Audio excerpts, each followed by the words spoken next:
Fala aí, caras! Como é que vocês estão? Tudo bem? Esse vídeo aqui é para você que por um acaso já pensou, está passando por essa fase de desistir da guitarra.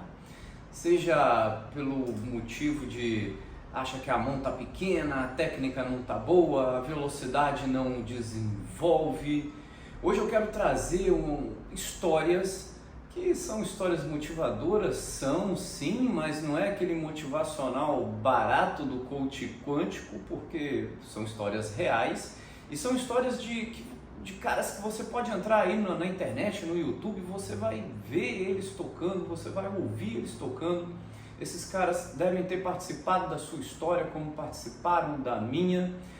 E o legal disso tudo, dessas histórias, de tudo que eu vou falar nesse vídeo, é que a gente aprende que limitações, elas a princípio elas podem ser uma barreira, um obstáculo, mas dependendo do jeito que a gente olhar para esses obstáculos, isso pode se tornar parâmetros para o nosso desenvolvimento. E antes de seguir com o vídeo, vamos fazer aquela sessãozinha para o pessoal da dopamina, dar um tempinho para eles saírem fora do vídeo. Vamos enrolar aqui um pouquinho. Na verdade, eu quero agradecer você que vai até o final do vídeo e você que comenta lá nos comentários. Eu falei isso no vídeo passado e eu ando reparando que os comentários eles têm sido assim de extremo valor. É um canal pequeno, é um canal com poucos vídeos, poucas visualizações, mas a qualidade do pessoal que está frequentando esse canal é assombrosa. Vocês vão lá, compartilham suas histórias, suas experiências, enriquecem muito os vídeos, o canal em geral. A gente consegue crescer juntos assim.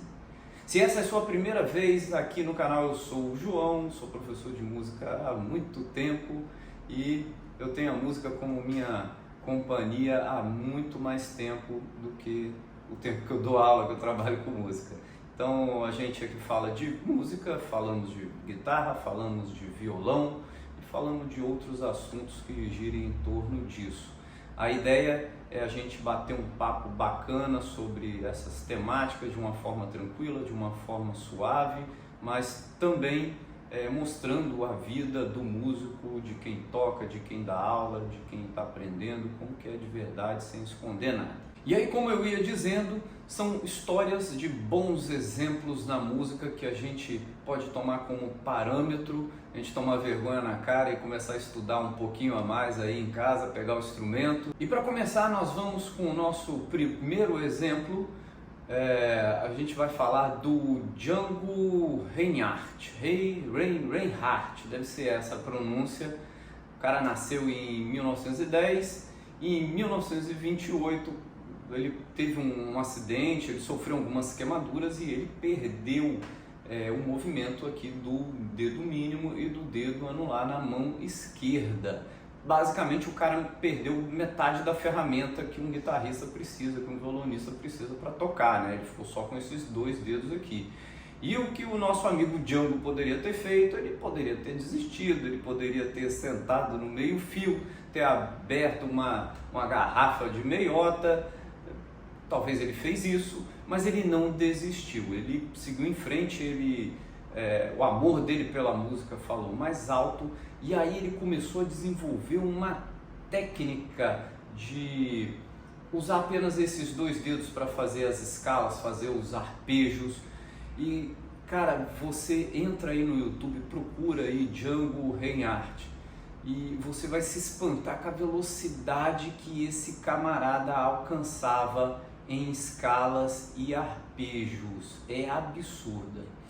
Ele se tornou referência para um monte de guitarristas, um monte de violonistas nos anos seguintes, né? Até hoje ele é referência e ele terminou desenvolvendo essa técnica de forma que dizem que, é claro, salvo as proporções aí, né? Mas ele conseguiu gerar uma adaptação anatômica na mão dele para ele conseguir desenvolver essa técnica. Então, acredito que uma pessoa com os 4 dedos aqui, né, para fazer escala, talvez consiga fazer uma ideia ou outra, mas tocar igual o Django só com 2 só com 2 dedos.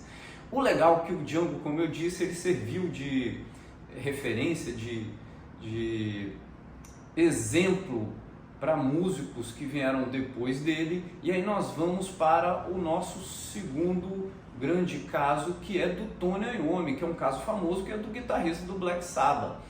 O Tony Iommi, existe um livro que é escrito por ele até, acho que de 2011, Entre o Céu e o Inferno, Minha História com o Black Sabbath, onde ele conta a história dele.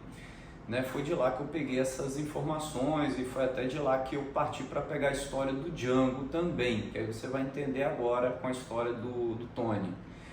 E o Tony, ele vem de uma família de músicos e ele já era músico e ele trabalhava numa fábrica, ele ainda não vivia da música, ali por volta dos 18, 20 anos ele trabalhava numa fábrica e aí deu aquela crise, né? Eu quero viver de música, eu quero viver da minha arte. Ele decidiu que ia pedir conta lá na fábrica e o chefe dele pediu que ele ficasse pelo menos mais um dia, porque a operadora da prensa, que era uma máquina que o Tony não tinha costume, ela tinha faltado naquele dia, e aí o chefe pediu para o Tony se ele podia quebrar esse galho. Bem, o Tony foi lá operar a prensa, só que naquela viagem ali de viver de música, ele se descuidou e a prensa foi e arrancou a ponta desses 2 dedos aqui da mão direita dele, não da mão esquerda. O lance é que o Tony, ele é canhoto, e aí a gente está falando da mão da escala. O cara vai para o hospital, costura o que dava para costurar, ele perdeu a ponta dos dedos, e aí chegou naquele momento terrível para um músico, eu vou desistir da música, não tem como ir em frente, e aí, curiosamente, o chefe dele, sabendo dessa história, foi até o Tony e deu de presente para ele um disco de quem, cara? Um disco do Django Reinhardt. Olha só que doideira. Isso aí fez o Tony decidir que ele ia continuar com a música, e a partir desse momento ele tomou 3 atitudes, tomou 3 passos, deu 3 passos para que ele continuasse com a música. O passo número 1 foram as famosas próteses. Ele já tinha uma experiência ali com aquela coisa de fábrica, de fazer uma gambiarra ou outra, então ele fez próteses para a ponta dos dedos, porque ele não tinha a ponta dos dedos, eram toquinhos costurados, e isso doía demais, ele não conseguia nem encostar isso nas cordas. Então ele fez a prótese com tampas de vidro de detergente e encapou isso com um couro, de uma jaqueta em couro, que na época do livro, ele escrevendo o livro, ele falou que tinha essa jaqueta guardada, faltando um monte de pedaço, até na época, como recordação até. E aí ele fez essas próteses e ele começou a usar essas próteses. É claro que o início não foi fácil, ele no livro ele fala que ele ainda sente um pouco da dor, mas é o costume. E aí ele começou a desenvolver técnica onde o principal das escalas, dos arpejos, ele faz com o indicador e o mínimo, e esses 2 dedos eles funcionam como dedos de apoio. O segundo passo foi exatamente mudar as cordas, então ele começou a usar cordas de banjo na guitarra, por ser uma corda mais macia, de tensão menor. E isso aí é interessante porque a partir dessa necessidade do Tony, a indústria de cordas começou a se adaptar e produzir cordas mais leves. Eu não sei se essas cordas 09, 08, se elas se encaixariam nessa situação, mas foi a partir dessa necessidade de um músico, uma necessidade real. E o terceiro passo que ele tomou foi mudar a afinação do instrumento. Então ele baixou a afinação da guitarra, lá no livro, se eu não me engano, ele fala que ele baixou a 1,5 tom para poder as cordas ficarem mais macias. O lance é que com as cordas mais baixas, a guitarra ficou com um som mais grave, mais sombrio, aí a gente começa a colocar juízo de valor. O legal da história do Tony é que tanto os 3 passos que ele tomou de formar as próteses, de trazer cordas diferentes, mudar a afinação do instrumento, isso acarretou, e é legal pensar nessa palavra acarretou, no gênero do heavy metal, né, com o principal expoente aí, o Black Sabbath. E por que eu falei acarretou? Porque o próprio Tony, ele fala que as pessoas dizem que assim, ele quis inventar o heavy metal, né? Um belo dia o cara acorda, não, eu vou inventar o heavy metal, aí pega, junta aquele monte de elemento e pronto, o heavy metal está feito, né? Joga tudo no caldeirão e ali as coisas acontecem. E ele mesmo fala que não, as coisas foram consequências, né? Uma coisa foi consequência da outra, o que não deixa de tirar o mérito que o cara é um puta músico, né? Ele é um gênio. E para fechar a história do Tony, né, ele ainda utiliza as próteses, mas no livro ele relata bem como que isso acontece. Hoje essas próteses já são próteses profissionais e hoje o que ele faz? Ele encapa a ponta do dedo com um esparadrapo, dá uma gotinha ali de cola de contato, né, uma super bond, uma tech bond da vida, e assim ele cola as próteses. Ele fica com duas para ele fazer os shows dele e o hold dele fica com duas próteses lá caso aconteça uma coisa. E eu lembrei de uma outra passagem curiosa agora. No livro ele relata que essa história das próteses se espalhou aí pelo mundo, né? E um músico nos Estados Unidos, agora eu não lembro, porque agora eu lembrei disso agora, um cara nos Estados Unidos, guitarrista, deu a ideia de usar as próteses também, achou bacana pra caramba e começou a querer trocar ali informações com o Tony, o que ele achou um tanto quanto curioso. O nosso próximo nome aqui, o nosso próximo exemplo de superação, esse cara é barra pesada, o nome dele é Billy M. Cloulin, né? Eu não conhecia ele até fazer essas pesquisas aqui, porque por causa do Tony, do Django, eu fui pesquisando outros músicos, né, com alguma limitação. E esse cara aqui, ele sofre talvez de uma das piores coisas que pode acontecer com um músico, que é a distonia focal. Ninguém sabe explicar direito o que é distonia focal. Eu tenho uma teoria que é o seguinte: você toca guitarra, você passa muito tempo com a sua guitarra, e aí você arruma uma namoradinha com borderline, entendeu? E aí essa namoradinha fica com ciúme de você, ela compra o livro da capa preta pela Amazon, né, joga um voodoo em cima de você e no dia seguinte, pimba, seus dedos não funcionam mais. Não sei se foi isso que aconteceu com o Billy, mas ele entrou num caso aí de distonia focal e os médicos falaram para ele que não tinha jeito, ele teria que largar a música.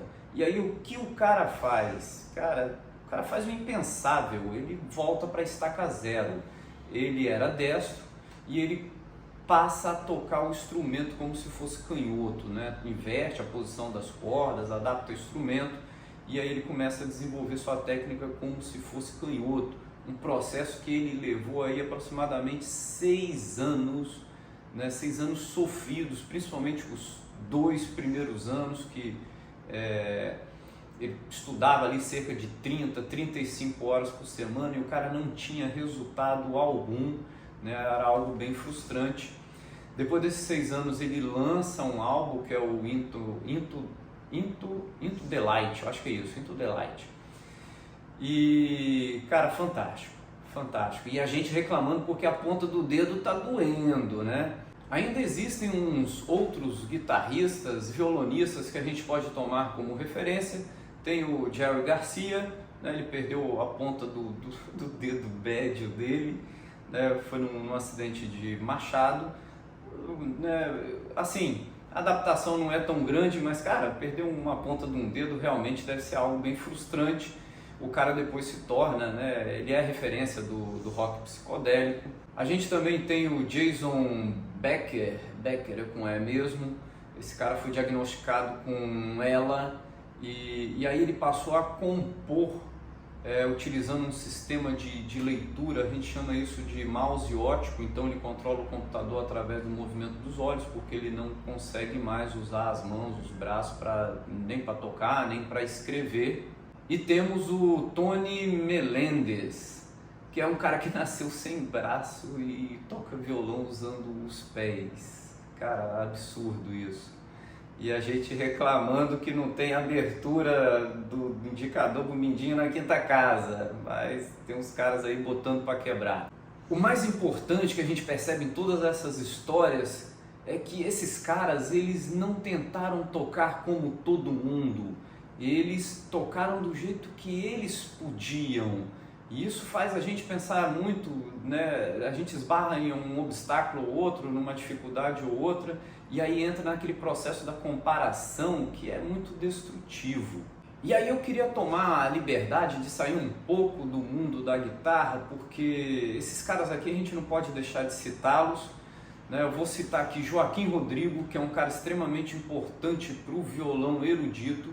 O engraçado é que Joaquim Rodrigo ele era pianista, mas ele compôs muita coisa para piano, inclusive o famosíssimo concerto de Aranjuez. É um negócio bem complicado de tocar e é uma das canções, das melodias, né, das composições mais belas para o violão erudito. O Joaquim Rodrigo ele ficou cego aos 3 anos de idade e assim, ele compunha para o violão em braille. Cara, eu sei braille, eu escrevo, transcrevo minhas partituras em braille e eu posso afirmar, é um negócio complexo, porque a musicografia braille ela é completamente diferente da musicografia da partitura normal em tinta. É completamente diferente. E o Rodrigo ele escrevia uma composição, ele transferia isso para o braille e aí depois ele ditava isso para um copista que aí sim passava para a partitura em tinta. E por último, não menos importante, talvez o mais importante, a grande referência que todo instrumentista, qualquer músico deve tomar, Beethoven. Cara, esse daqui esse cara transcendeu qualquer coisa. Beethoven, se você conhece, você sabe da história que Beethoven foi aquele compositor, músico que ficou surdo.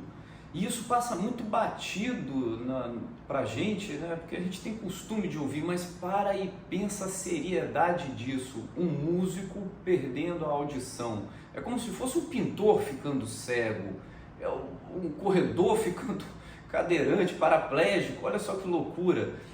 E Beethoven, na verdade, ele tem esse fim de história assim que parece um pouco trágico, mas o cara conseguiu se sobrepor a muitas outras coisas. Então, Beethoven era filho de um pai, um músico provavelmente frustrado, que queria que ele fosse gênio, igual Mozart. Eles são contemporâneos, né? O Mozart é de 1756, Beethoven é de 1770, né? 14 anos depois.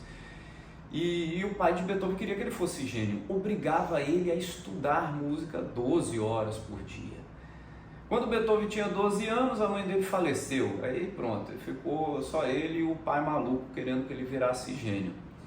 E assim, Beethoven ele é um caso muito interessante, porque do Mozart nasceu gênio, Beethoven se fez gênio, ele se construiu gênio, e isso eu acho que é muito mais fantástico do que você nascer gênio.